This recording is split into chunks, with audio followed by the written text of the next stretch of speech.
Hello, dear listener. Welcome to the Future Seeds podcast. I'm your host, Cyprian, and in this show, I explore groundbreaking solutions to our world's unique problems by connecting seemingly unrelated fields such as technology, ecology, community, and spirituality. In this episode, I interview Scott Newton. Scott is a facilitator and stakeholder engagement strategist. His job and his superpower is to get very diverse people in the same room and get them to debate and come up with solutions while avoiding conflict. I've experienced Scott's skills firsthand and was very impressed by his calm and cheerful attitude, the tools he used, and the processes he had put in place to allow the group to arrive to an outcome.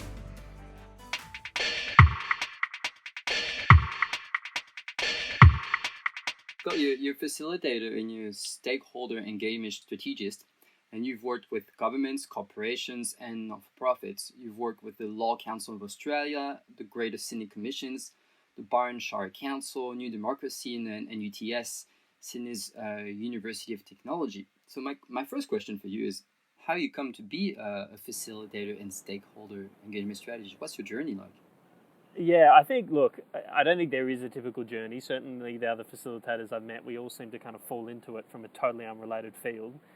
My journey was studying public relations, communications, and then doing some recruitment and marketing work for a while, and then realizing that wasn't really my shtick. It wasn't motivating me, inspiring me.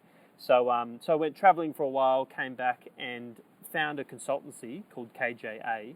And someone very special to me, Deborah Cameron, who was a facilitator for them, kind of welcomed me into the company and made the introduction. And then I did a lot of work with her and with Kathy Jones and Natalie Boyd and Ian Colley and others who I owe my facilitation experience to within that consultancy. So I just kind of got hands-on experience. You know, they're stakeholder engagement experts. So as a consultancy, they do everything from government work, including state government and local government, to non-profits, to corporates, and across all different sectors. So, education, health, legal, transport related. It can be internal change management pieces, but it could also be board and strategy meetings. It's all types. So I kind of got a lot of experience that way, helping and supporting, and then eventually facilitating myself in that. And then along the way, trying to learn what the hell facilitation was, reaching out and getting some, actual couple of day training programs and reading what material I could. But I really learned that you can borrow things from all different sectors. So it can be, stuff from therapy, stuff from, group dynamics, stuff from design thinking, stuff from conflict resolution. It's all relevant. So you kind of borrow what is useful from all that and apply it to the workshop setting. Yeah, that's what I find amazing in it. What qualities a facilitator must have? Obviously, empathy is a big one. Yeah, I think empathy, being genuine about believing in people, and that by supporting and empowering them, they can achieve something is crucial. If you don't believe in people, then you've got a problem, I think, as a facilitator. Interpersonal skills is obviously part of it. I think that's the one that people are most aware of, being able to present and talk and connect with people, build relationships, console, comfort, relax, all that kind of thing. I think humour is a useful thing, but obviously not every facilitator leans on that. But then I think there's a big design component, a strategic component, which I think sometimes people don't always have as facilitators. So it's what are the different parts of the system that we're dealing with here, and then borrowing from different design elements across different sectors and different areas of expertise to construct a design that is going to work. I think that design element is really important. So I think if you're someone who's sitting at a dinner table and people are arguing about something and you're thinking, man, there's some common elements here that we could really take, and then if we took that and just kind of chatted about ideas that help support that thing, then we could get to a solution. If you're kind of thinking there's a better way to have this conversation, then I think you're the right fit for facilitation. And if you're happy at the idea that a group could achieve something great while you're standing back, and that everyone thinks that they're brilliant and doesn't necessarily see the role that you played, I think if you're happy with that, the fact that they get the credit, not you, I think then you're in a good position to be facilitator. Yeah, I think those are some key skills. And look, one that people don't talk about often is the organisation of information, because you do not need to be an expert in content, and quite frankly, if you try to be, it's a problem because you should be spending your efforts elsewhere. So because you're focused on process, people are going to be talking about things that you know nothing about. So being able to organise information in your head, to be able to hear something and go, that is more important than this piece of information that's coming through, or that thing they just said is one of a list of 3 things that falls in this category. That kind of almost spatial organising of information. I know it sounds very abstract when I talk about it like that, but being comfortable dealing with information you're not an absolute expert in, but still being able to organise it somehow is, I think, another key skill to be able to guide a group through. I'm yet to work out how you learn that, but I imagine that that's part of the comprehension stuff that we do in language when we're younger. But yeah, I think that's an important skill. Okay, so when structures call you, governments and corporations and NGOs from all sectors and all industries, what kind of problems do they come with? Problems? Look, it's so wide-ranging. I think, as I said, one type is there's a decision to be made. So often that's where government comes. So government is trying to decide, where to invest certain money, or what kind of what kind of decision to make for a particular location. So it could be, master planning processes for a town or a city or a single site. It can be that they're trying to get suggestions for improvement. So it could be a visioning exercise where they're trying to understand, okay, well, what could we achieve in the future? What can we learn from the past? And pulling expert stakeholders together for that. And it can be controversial. Like sometimes we've got people coming in because something has blown out. Perhaps stakeholders haven't been managed as well as they would have liked. And they... Yes, that's the stuff I like. Yeah, right? Well, you might like conflict resolution kind of stuff. So I think, I'm not a conflict resolution manager. That's not my shtick. I think I try and come into it with just as positive a approach as possible, in the sense that if we can all agree on some common ground and a common objective, then we'll naturally all work together. So my job is to kind of find that common point. But yeah, I think, look, we are pulled in sometimes, particularly as facilitators, where things have gotten to a point where they need to bring everyone into a room and really try and make the relationships more constructive and work through some stuff. So we can be brought together for that as well. So you may, or you do, enter rooms sometimes where you can already feel the energy of the conflict and the atmosphere. Yeah, absolutely. I think what we try and do is get involved as early as possible with the design and preparation for that session, because there's a lot you can do to address that before you're even in the room. I think as a facilitator, you don't want a surprise. You don't want to walk into a room and suddenly find that it's thick with tension. So we'll talk to the client and we'll ask the right questions to understand what those dynamics are going to be beforehand. We'll often reach out to the other stakeholders, so we'll talk to them and try and understand their perspectives on the issue. So I think as much as possible, we try and make sure that, if we do walk into a room which is thick with tension, which we have before, that we've done as much as we can before we even start to make it as productive as possible. I understand. Yep. So I've asked you what kind of problems do people come with? What kind of solutions do you offer when you pitch to those structures? What it is that you offer? How do you explain that? Let me give you an example. So if we're having a conversation around palliative care and we've got doctors, nurses, patients, we've got paramedics, we've got other experts in the room, volunteers, they are the ones who are in the best position to have a productive conversation around palliative care, and they're the ones who are going to identify what's working and what isn't and what can be done.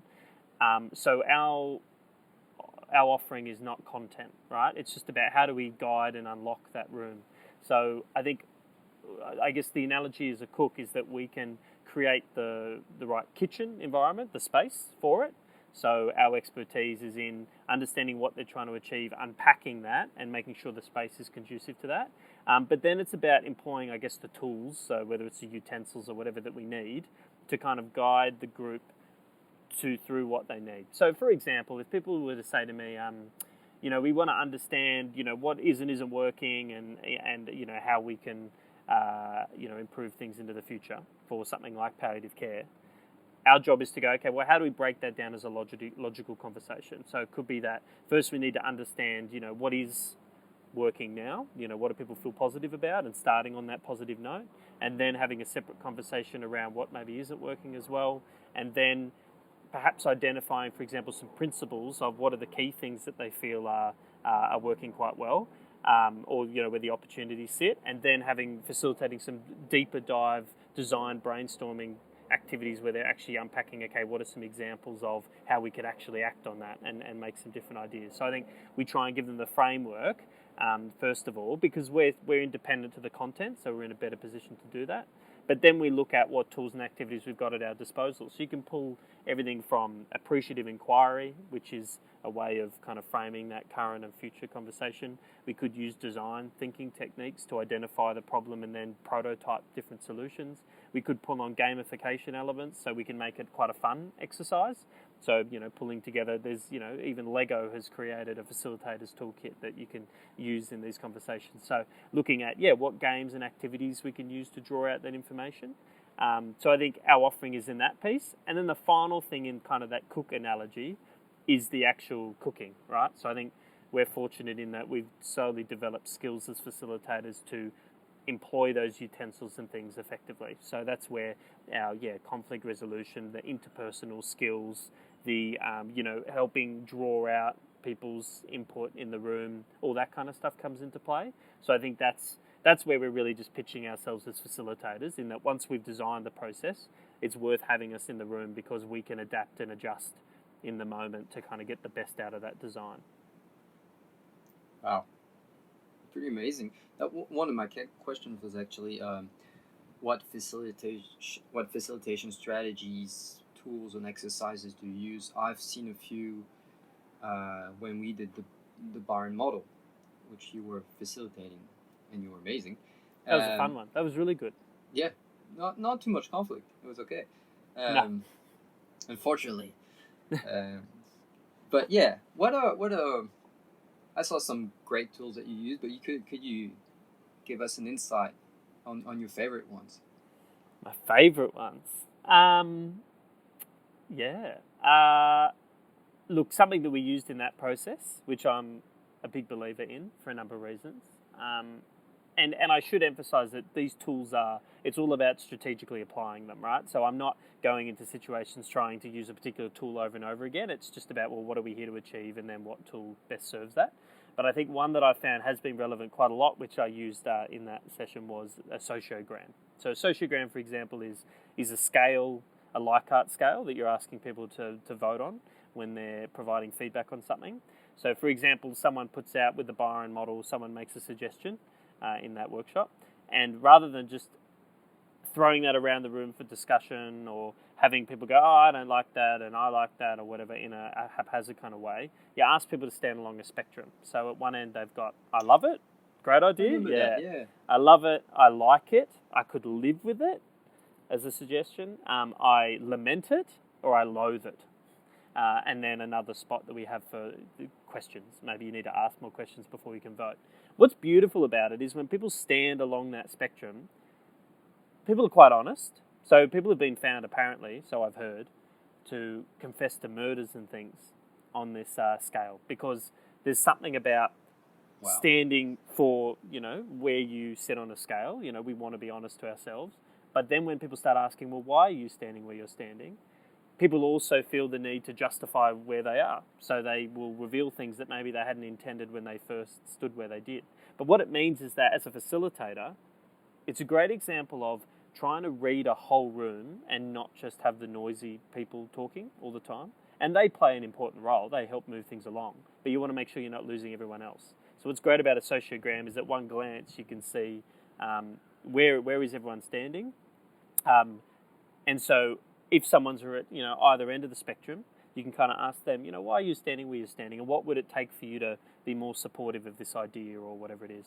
And people shift and move along the scale as the conversation continues, But I think it's a really positive way to have a conversation. And I think, once again, the fact that there's a scale that goes from I love it to like it to I could live with it and whatnot also captures another element of what I love as facilitator, which is trying to find those grey areas. Often we're so used to, in current political culture, in having the binaries, right? The black and white, the right and left wing, the whatever it is. And I think the reality is humans are complicated and nuanced, and our views on things depends on context. And so we should create tools that allow for that nuance. And I think that's an example of where people can kind of show where they sit along a scale. So I think that's an example of a tool I like. And other than that, I really enjoy tools that allow people to find play. When I'm not a facilitator, I manage a co-working space for game developers. So I believe in play, and I believe that adults too often give up play too early.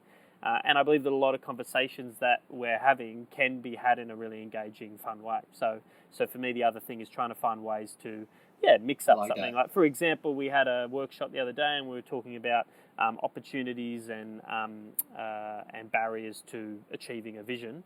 And rather than just writing that up on 2 pieces of butcher's paper, the group was playing a game of snakes and ladders. So they were moving around a room and putting snakes and ladders down and moving up and down as they either got closer to or further away from the vision. So simple stuff like that really can create some fun in a conversation that still gets the same quality outputs. What's the biggest benefit of gamification in those types of environments, you think? Does it people get more relaxed and so that they express themselves more? Yeah, I think so. That's absolutely part of it. And I think, part of it is about keeping people engaged over a long workshop, particularly. But it's also, I think, there's some theory, and I can't think of the exact example right now. Someone can correct us one time through whatever comments you've got. But I think it could be U theory is what I'm thinking about. But the idea that you need to move into the uncomfortable or the different in order to discover something new. So if you just sit down and you go, look, I already know everything about a problem, and I'm going to sit at my desk like I always do, and I'm going to come up with solutions, you're going to come up with the same things you've come up with before, and they may or may not work if they haven't previously. Whereas if you depart from the norm, if you play something that is a game that gets you to think about something a bit differently, or if you're exposed to external stimulus or other ways of thinking, then you go on a journey. You go into somewhere abstract or different, and it's refreshing, and then through that process, you're more inclined to be surprised by something. So I think people who play games in the workshops that I do can often emerge with something that they wouldn't have come up with by more traditional means. All right. Very interesting. Is there any popular facilitation resource you can recommend online? Well, I'll recommend my favorite book. So my favorite book is Don't Just Do Something, Stand There. It's a great example because it shows, it really takes that philosophy of you are not the center of it as facilitator, you are an enabler. So you are standing at the back of the room effectively, and you're trying to have as little to do with the workshop as possible and guide people through. And I remember one of my favorite moments in the Byron model one that we did that you were in is there was a point, and I've got a photo of it on my phone that I show people every now and then, where you were up the front and you had the whiteboard and the marker and you were taking the group through a session. It was an impromptu session. You were showing them one of your theories and how it would apply to what we were looking at. And I think that to me is a moment as facilitator where you're successful, is not when I'm manhandling a group through a problem, but it's when the group is now taking a life of its own and it's guiding its own way forward. And I'm just there to kind of feed it and support it and nudge it if I need to. And I think that book's a great example of that. So it has some really practical tools and examples, but also really unpacks that philosophy in terms of the way you approach a room, but also the way that you think about your role in the room and are quite critical of what you're bringing to the table. So I would definitely recommend that as the main resource. Awesome. Definitely put it at the bottom of the article. Can you tell us one of your big success stories and one of your big failure stories? I'm going to start with the failure because it's more interesting to do it that way. So I had a workshop. This is only, how old is this? This is 2 weeks old, I think. I had a workshop 2 weeks ago that was a whole lot of experts in a room who were very knowledgeable on a particular topic. So they were there because they were experts in something that, I could only know so much about as a non-expert in this area. And they were dealing with a particular example, a particular scenario, and it was also very specialized. You know a lot about that scenario, or you don't. So it's a classic example. It's an extreme example of the fact that facilitators often aren't the content experts, right? So I didn't know anything about the actual thing we're working on. I was there to help with process. So I'd been pulled in quite late in the process, and they'd asked me to, guide the room through. I had developed a design for that room that was effectively a framework for people to break down into small groups, work through certain issues in a certain way, and we were going to identify, what recommendations these different groups had and the rationale that they had behind these recommendations. And what ended up happening was I hadn't done my research properly in advance to how the different stakeholders in the room would react to that design. So what happened is that when we got there, people who we and the client had fully intended to kind of split up into these small groups wanted to be together. And they had a reasonably valid reason to be together. They felt that it was their job to confer as a group and present their recommendations. And so what that meant was now my design, which was entirely dependent on people splitting up, wasn't going to be possible. But what was really important to the client was that we didn't just have that group of stakeholders go off and do something separately. They needed to be integrated somehow. So that meant that rather than just sending them off to the side and having different small groups, we all needed to stay together as one group. Because then that way we still had everything mixed. Everyone was in together, but those people were still together.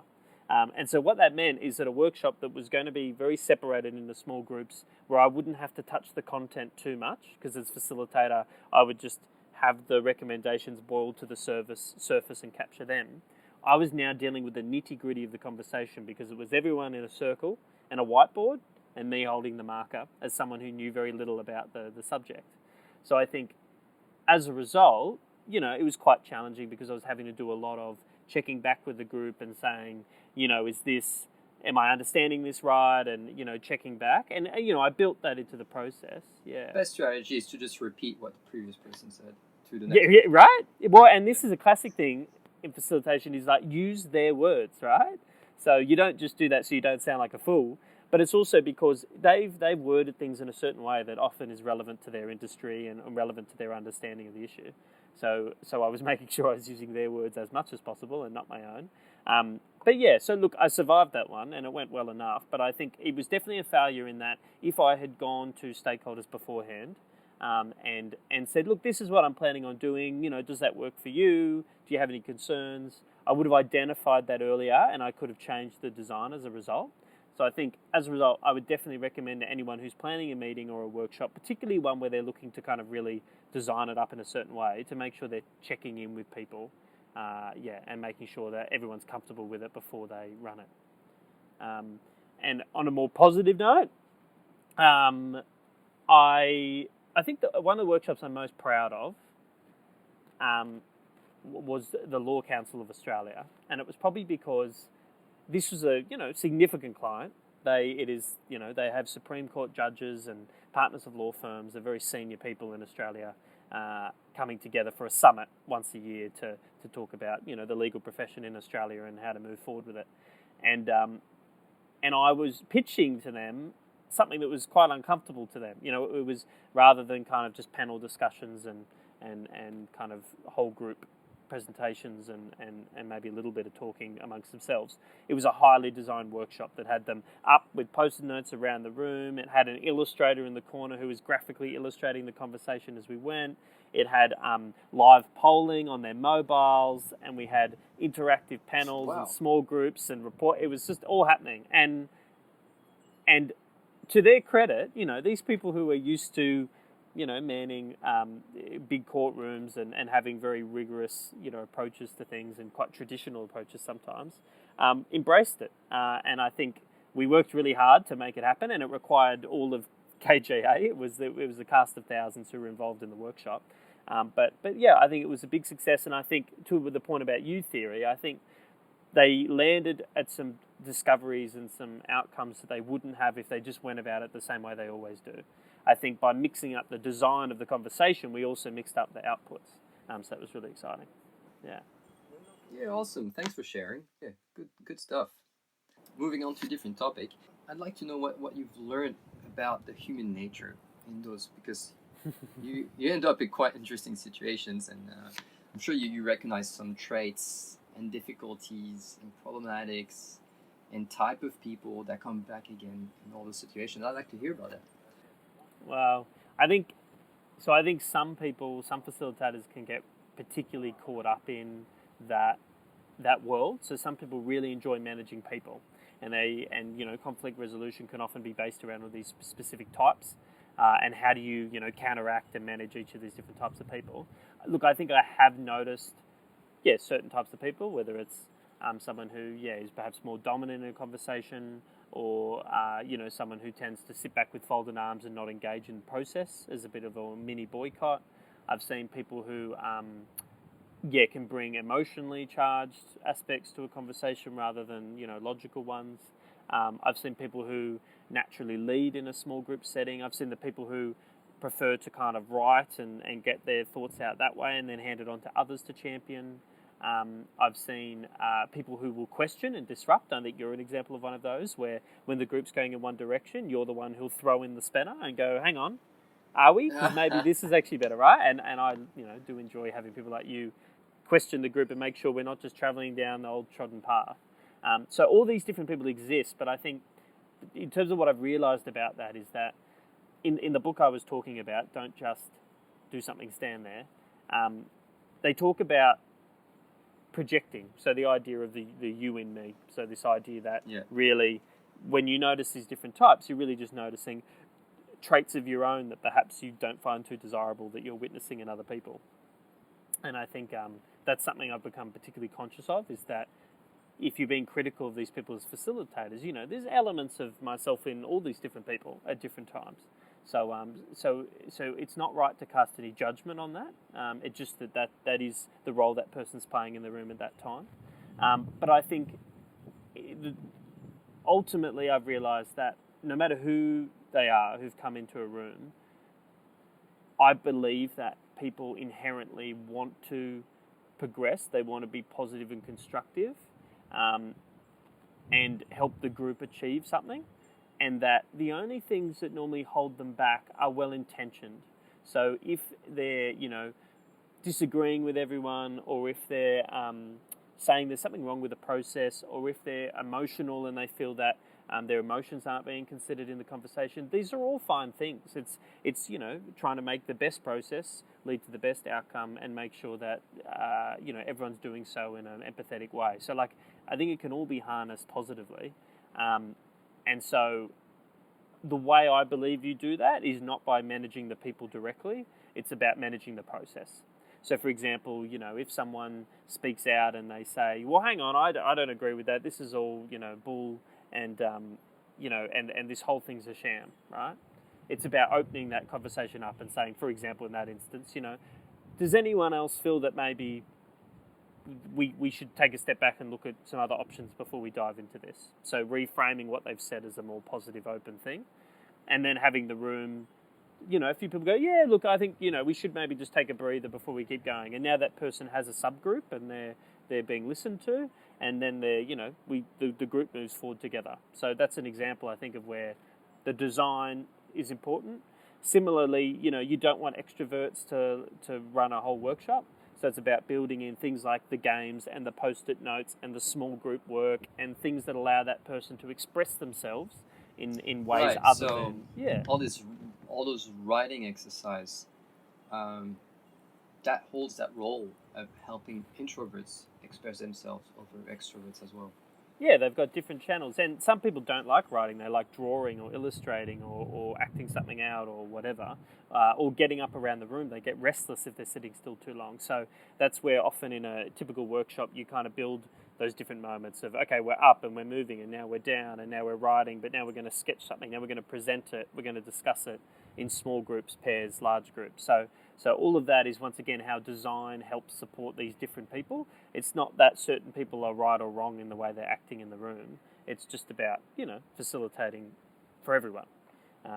So I think I'm inherently, optimistic about people, and it's just about making sure you've got a shared objective. I think the only role you really play as facilitator in terms of in the moment is just showing people that you care, that you are there to champion the process, that you want to help everyone get to something that we can all agree on. And often there's compromise, but we're all trying to get there together. And then I think they feel that genuine trust, and they'll go with the flow a little bit more. So yeah, but I think don't overly manage people, don't overly worry about different types of people, is my view. Right. So you've never had a particular situation where you got overwritten by a person and managing just the process wasn't enough?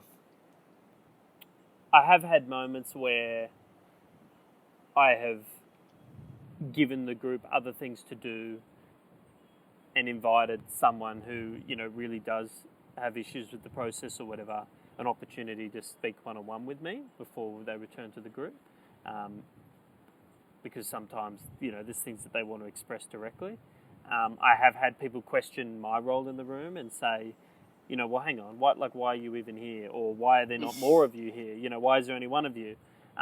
And once again, I think a lot of that is just explaining, the purpose and the limitations of how we got to where we are, and kind of bouncing off others in the room and checking how they feel, and then allowing them to kind of console that person and kind of get to a point you can move on. But there have also been moments where, I've totally changed the design. So, you say to someone, okay, well, let's talk about this constructively. If there's an issue with this, let's make that the conversation. So, absolutely, I've had sessions where we have spent half an hour more on something that was not planned, because that's the conversation that appeared to need to happen. Just showing the group that let's have that conversation and we'll do everything that we can with that. But obviously they get that, you've come to do something in particular, and if we want to go down a different tangent, there's limitations on what we can then do with that output, for example, but we'll do the best that we can. So so agendas and things definitely change on the fly. But I can't think of a more extreme example at this point. That's awesome. I've seen worse for sure. It's funny, the way you express is the words you use, the images you use, it gives me this feeling that I don't know if it's you, if it's the profession, but it's a very nurturing thing to be a facilitator. You create this nice environment. Yeah, I think so. I think look, there's different facilitators with different approaches. Yeah, but I think certainly the philosophy, I guess, I support is the fact that, people are capable of more than they realise. And I think in a world of institutions, whether it's government, whether it's private sector, we're used to companies or entities doing things for us and being told that we're just citizens. We're sheep in a big pack, and they'll tell us what we should or shouldn't do. But I think there's a lot more inherent value and contribution to be made at the individual level. And sometimes you just need someone to trust in you, believe in you, and say, we can do this as a group.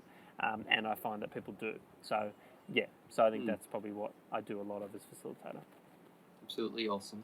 I remember at the beginning of the Byron model, we also looked at some sheets. I think it was the very first day. That was explaining to the whole group interesting concepts like cognitive bias, cognitive dissonance, and all this stuff. And I think facilitators use a lot of concepts that come from psychology and neurology. Could you tell us, the main concepts and main things you try to be careful of? Yeah, so I think, I guess sometimes we refer to it as capacity building, the fact that a group, sometimes we can get used to certain ways of doing things and we're not perhaps doing it in the best way. So, for example, critical thinking skills is something that sometimes we try and remind people of or build into activities. So, for example, having people, really question the source of information that's coming to them on something, consider whether it is valid, whether it's accurate, whether they need to ask further questions to ascertain that, comparing and contrasting with other sources, being conscious of biases that they have. So, for example, authority bias, are you more inclined to trust someone because they're an authoritative figure who's come to give you information, or are you less? Maybe you're anti-authority, and so you're going, no, absolutely, I'm not going to believe what you say. And also there's cognitive bias. So there's the fact that, or confirmation bias. You find that you're more inclined to pick things up that already align with your current views, and you'll take them on, and you kind of try and ignore the other things that might challenge it. So I think there's lots of different examples of different biases and critical thinking skills that we try and draw out of people. But I think to your point about borrowing from different sectors, we absolutely do that. So whether it's psychology, philosophy, therapy, whether it's change management or other kind of people management skills, I think there's lots of that can be applied to what is effectively just a meeting of people, which we've been doing for centuries, well before facilitation was a role.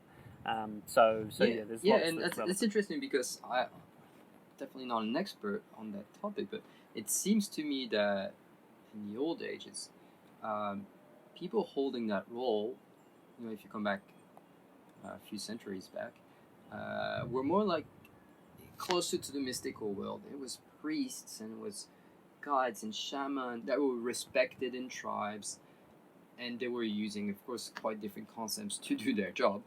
It's interesting that now, with our modern knowledge and our modern concepts, which are more, I think, rational based, and I'm not saying that's good or bad, neurology, psychology, philosophy, therapy, this job facilitator emerged. Do you think there's more and more facilitators in the world? Is it a growing profession? Yeah, look, it's definitely a growing profession. I don't think everyone necessarily identifies as a facilitator, like they may be doing facilitation work, but not recognise it as that. But yeah, look, I think the reason it's growing is because, to your point, even when we look at less authoritarian figures and we look at more of these kind of nurturers, supporters in, as you say, tribes and shaman and whoever, even though that is a step towards more enabling, empowering a group rather than telling them, directing them, it's still not as far as I think where we've now landed in modern society, in at least the workshops I've been involved in, is that because there is more of a push away from people just coming in and tell people how to suck eggs. This is what it is. This is how we're going to do it. We're just here to tell you, off you go. Because that's not only is that becoming less palatable to the community, but people are realizing, decision makers are realizing that it's not leading to the best outcomes. That if they're genuinely reaching out to stakeholders and community and harnessing the insights that those people have, the things that they're uniquely positioned to provide to a process, then they can emerge with stronger solutions. So I think as long as we're heading down that route, there's going to be more and more need for people to convene those. And look, I do dream of a time where we can move beyond needing facilitators, where everything can be entirely community-led. I'm having conversations with people who have worked on, AI algorithms and online spaces and things that incentivize compromise and constructive dialogue, as opposed to the social media networks we have, which don't support that right now. So I've had... What do you mean by that? What I mean by that is that, something like Facebook, Twitter, Instagram, are currently designed to keep you within your echo chamber and to be able to show support for specific views without nuance. So it's a like button, and even though we've extended slightly beyond that, it's kind of tokenistic in the sense that yes, there's now 6 emojis you can use, but they're all various forms of I like it or I don't like it. The beauty of some of the other things I've seen used, and once again we can debrief afterwards, and I can give you some more links to that to include in the description. But yes, some of the things that have been trialed allow for people to, for example, work to craft comments that, rather than just being supported by one base of supporters, is something that as many people as possible can agree with. So statements where they're trying to find the common ground between the disparate views, and this AI actually will spit back out, okay, this many people agreed or didn't to that, and people can refine it until they find a common ground that 90% of people agree with. The AI works by analyzing natural language? No, so it's about it's more of a process of call and response. So people will prepare some kind of comment. It will survey people to see what people thought of how much they supported that comment. That gets spat back to the person who wrote it, and then they can continue to refine it and see what other people are writing. And then in the end, you kind of emerge with a comment that more people can agree with than perhaps the polarized views that were first expressed on that system. So I think that kind of that incentive piece, the fact that you're actually incentivizing people to build consensus, is the thing that's perhaps missing in online spaces at the moment. And so that is the kind of thing that interests me, in that could we get to a point where people can convene their own conversations without need for a facilitator. I think frameworks for conversations also help with that, so things like kitchen table conversations is a technique that's used where people get a booklet that they can take and invite their neighbours over and sit around the kitchen table and move through that conversation as it's outlined in the booklet. And that's kind of a way that you can design people through a process without a facilitator being present. But then I think the other thing that we're really trying to do in that space is train more facilitators, but also community champions. So trying to find everyday people in the community who can learn enough of these techniques that they can convene more meaningful, constructive, supportive, nurturing conversations, and guide their small groups towards decisions and action without needing to call on an expert to do it. So I think the more that we do that, the more that people learn these skills, hopefully we are having more constructive conversations. That's awesome. Thanks for all this information. But with the amount of conflicts and issues between all kinds of organizations and entities and people in the world, I don't think facilitators are going to disappear anytime soon.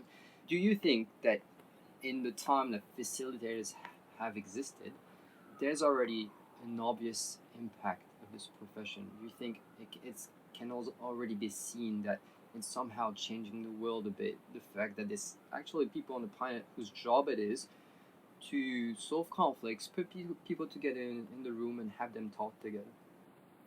That's a really interesting question. I would say it's inevitable, in the sense that you have enough facilitators in corporate, in government, and in community conversations convening these meetings and workshops. Then obviously, you could link a whole lot of action to things that have been supported by facilitators. But look, I'm probably of the mind that we're really far away from, at this point, facilitators having a really meaningful impact. The main reason being that a lot of the key decisions in our world are made by people who are either incentivized by money or by political gain. So I think the very well-intentioned people holding positions of power who genuinely want to support the people get bogged down in political wins in order to maintain in power and to protect themselves from media slander, from other judgments because of short-term impact on long-term decisions they're trying to make.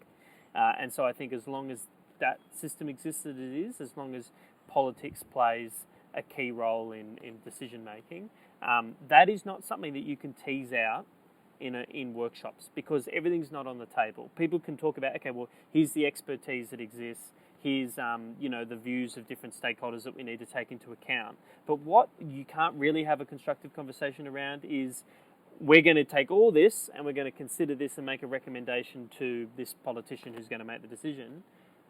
You can't also say, oh, by the way, look, it's in that person's electorate, and obviously that means that they need to throw some money at this in the short term so that they can secure enough voters for the next election. So really, when we're talking about the best place to put this thing, one of them is going to have to go in this electorate because that's good for voters. So in that moment, you're kind of pulling the rug out from under this really complex system and all these factors that are being considered, because there's now this political angle that really shouldn't exist there, because it doesn't necessarily lead to the best outcome for people in that decision, but it's something that the politician who's making the decision is weighing up. So I think we need to take some of the politics out of big policy decisions, and in Australia we can see that with things like climate change that we've sat on for a long time, and the argy-bargy around that, the fact it's become a political kickball, has really slowed down any bipartisan progress. And I think if we had taken the politics out of that earlier, if politicians recognised when something was going to be heeded by their political struggles, and so they needed to hand that off to a more less biased group. So, for example, deliberative democracy, which you experienced in the Byron model, where citizens who are randomly selected and representative of the community come together and hear from experts and all involved to help prepare some recommendations. Those kind of less biased processes by the people, for the people, with the aid of experts and politicians helping frame the debate, that is only going to help us get to better decisions and therefore make facilitators' work more valuable. But as long as politics is playing a large role, I think we're capped at what we can do as facilitators. Right. The political game, eternal blockage. Maybe a question I should ask you at the very beginning of this interview, but why do you love to be a facilitator? Yeah, look, I think it's come out throughout the interview. I think I believe that I believe in people, and I get frustrated when good decisions aren't being made. So I think those two things combined lead me to the idea that if I can help empower people to move through things a bit more efficiently and constructively and lead to an outcome that they can all sign off on, then I'm happy. So I'm hoping that, through life I can continue to do more of that and just kind of come in at the right time to help really set people off in the right direction and then step back again.